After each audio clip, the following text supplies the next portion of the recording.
We went up to Plymouth State this past weekend, and in typical Mount Ida fashion, we went down by 2 scores. It seems to be the thing that we like to do. We went down 9-0 on our first possession. After that score, Scotty Drozendahl was able to hook up with Jordan Hyman for 71-yard reception for a touchdown.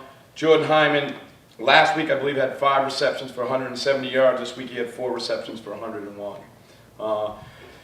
We were able to come back and win that game 22-12. We pitched a shutout in the second half, but we seem to not do a whole lot of things right now, except for the end of the game. We're finding ways to win. We're finding ways to manage the clock, and a lot of that has to do with Scotty Drozendahl, our senior captain quarterback.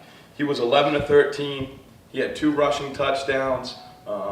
I threw the ball for 155 yards. But what was most important for us was we were up 15-12 with about 9 minutes left in that game.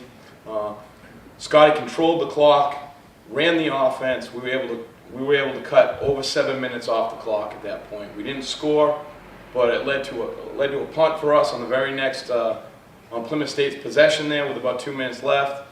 We like to call that time A.J. Nibbs' time, our preseason All-American defensive end. He was able to bat down a ball, and defensive tackle John Proto had his first and probably his last interception in his college football career, which gave us the ball on the 3-yard line. We were able to push it in with a quarterback sneak after that. But A.J. Nibbs had a great game for us. He had 2.5 sacks, 3 pass deflections, and 1 forced fumble.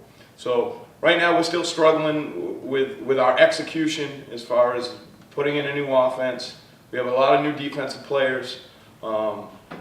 Trying to figure out their fits and their reads. So our grades aren't very high after our film session. But now we're starting to get great effort, and we're learning how to close out games. We need to grow up pretty quickly this week, though. We're playing Springfield College. They're a traditional powerhouse. Every year they seem to be in the top 5 in rushing. I believe last year they were #1 in the nation in rushing. This is not a week that you can take your job lightly, especially on defense. It's a week that you need to do your job. So this week we're just trying to get to 1-0 again. You know, that's our motto, and those are the things that we want to do. We want to be 1-0 every day. We want to be 1-0 on every rep. We want to be 1-0 every week. So good luck to everyone this week, and I will see you Wednesday.